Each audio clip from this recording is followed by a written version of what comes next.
Hello student, आपका स्वागत है आपका अपना यूट्यूब चैनल अपना स्कूल प्लस पर। मैं हूं गोपेश।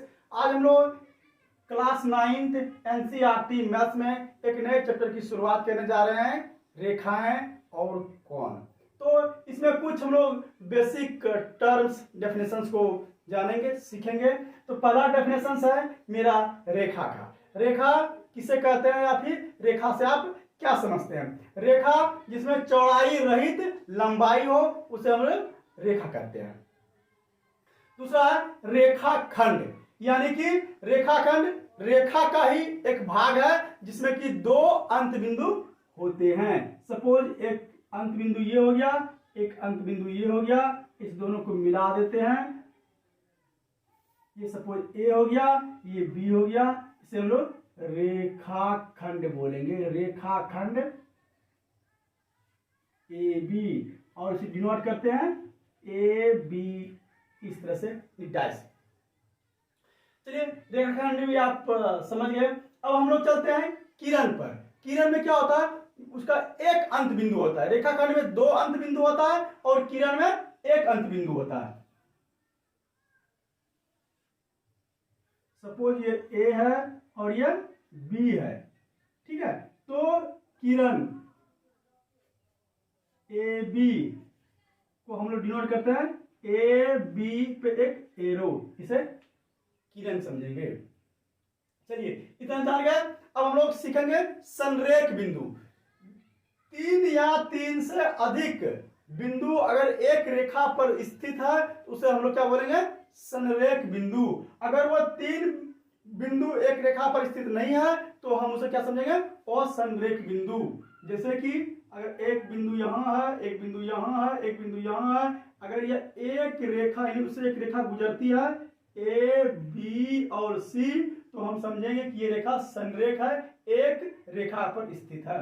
लेकिन अगर यही रेखा इस प्रकार का हो जाए तो ये असंरेख बिंदु से बना हुआ ये होगा, यानी कि ये संरेख नहीं है, ये असंरेख नॉन कोलिनियर होगा और यह संरेख होगा। अंतर इतना ही है, ठीक है। इसके बाद हम लोग कोण को भी पिछले जूनियर क्लास में पढ़े हैं और आज भी हम लोग रिपीट करते हैं। जब दो किरणें, अब देखिए किरण इस प्रकार का होता है, इसका एक अंत बिंदु है। जब दो किरणें एक ही अंत बिंदु से प्रारंभ होती है, ऐसे एक ही अंत बिंदु, ये किरण ये हो गया और एक किरण इधर चली गई, ठीक है।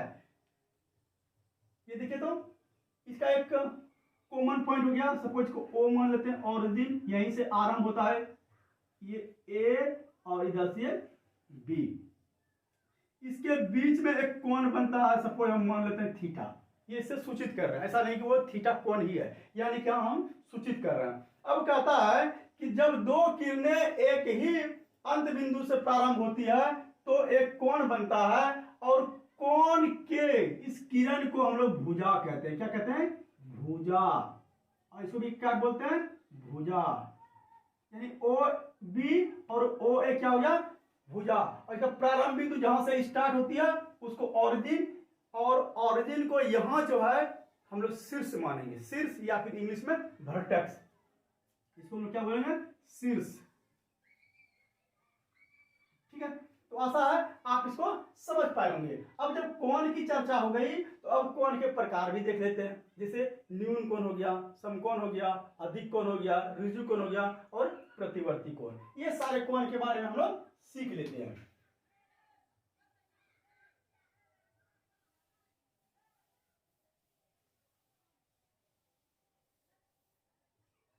चलिए अब न्यून कोण,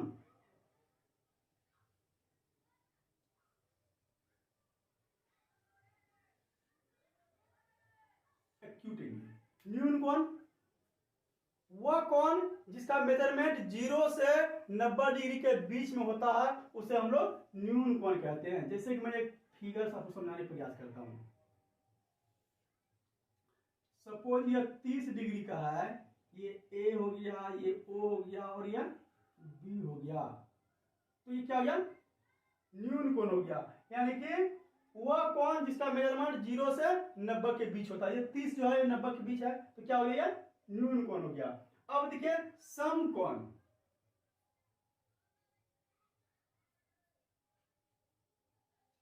राइट एंगल।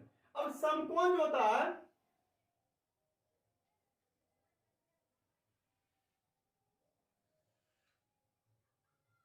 इस प्रकार का, जिसमें कि 90 डिग्री बनाता हो एक कोण, वह कोण जिसका मेजरमेंट 90 डिग्री के बराबर हो वह एक समकोण कहलाता है। ये क्या हो गया, एक समकोण के बराबर हो गया।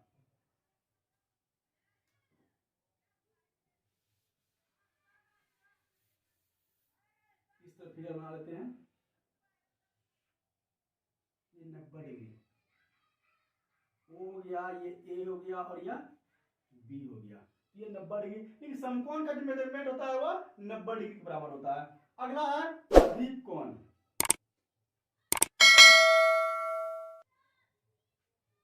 अधिक कोण ऑब्ट्यूज लेंगे, यानी कि अब क्या होगा, अधिक कोण जो होगा उसका मेजरमेंट जो होगा वो 90 से बड़ा होगा, वो 90 से बड़ा होगा और 180 से छोटा होगा। सपोज अगर ये 120 डिग्री है तो क्या हो गया, ये ए, ये ओ और यह बी। वह कोण जिसका माप 90 से बड़ा और 180 से छोटा उसे हम लोग क्या बोलेंगे, अधिक कोण बोलेंगे। अगला है आपका रिजु कोण, स्ट्रेट एंगल, रिजु कोण।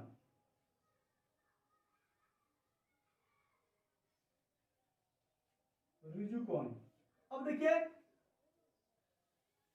वह सरल रेखा जिस पर 180 डिग्री कोण बनता है उसे हम लोग रिजु कोण बोलते हैं।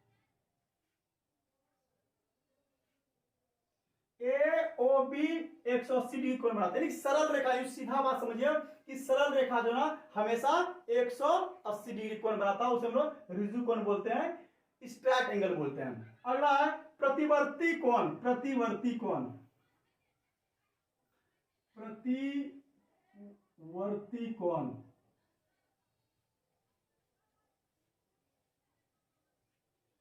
प्रतिवर्ती कोण क्या, यानी कि 180 से बड़ा और 360 से छोटा, 360 से छोटा और 180 से बड़ा, ये ए, ये ओ और यह बी। अब देखिए तो कोई कोण जो होता है वो 360 तक वो मूव कर सकता है कोई भी चीज। तो ये देखिए तो यहां से कितना घूम गया, 360 तक घूम ही रहा है, यानी 180 से बड़ा, यानी इधर नहीं घूमेगा ये ना, इधर ये नहीं घूमेगा, यानी कि यहां से यहां तक 180 से बड़ा और 360 से छोटा, ये क्या कहलाएगा, प्रतिवर्ती कोण, रिफ्लेक्स एंगल। ठीक है, इसके बाद आपका एक रह जाता है पूरक कोण, इसको भी हम लोग देख लेते हैं। पूरक कोण, कंप्लीमेंट्री एंगल, जिस दो कोणों का योग 90 डिग्री के बराबर होता है उसे हम लोग पूरक कोण कहते हैं। कोण ए प्लस कोण बी बराबर 90 डिग्री, इसे हम लोग पूरक कोण कहेंगे। इसके बाद आता है आपका समपूरक कोण, समपूरक, सप्लीमेंट्री एंगल, समपूरक कोण,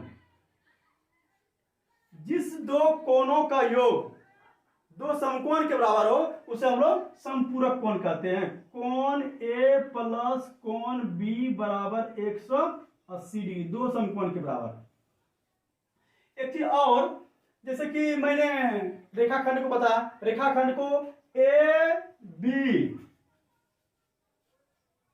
बी डैश से डिनोट करते थे, इसके बाद किरण को ए बी एरो से डिनोट करते थे, लेकिन अब जो है हम लोग इसको रेखाखंड ए बी लिख सकते हैं, या फिर किरण ए बी लिख सकते हैं, या फिर अब तो एल एम एन कोई भी अल्फाबेट से हम इसे डिनोट कर सकते हैं, कोई दिक्कत नहीं है। पहले ये सब चीज हम लोग करते थे, लेकिन अब हम लोग नाम से करते हैं।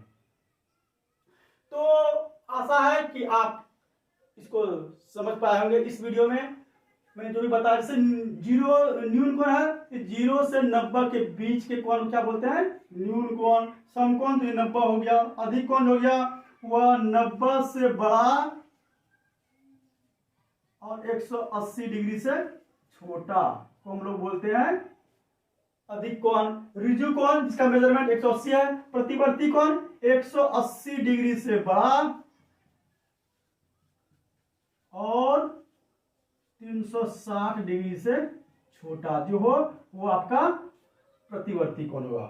तो आशा है ये कंसेप्ट पहले से भी आपको मालूम होगा और इसमें हम लोग रिमाइंड कर लिए।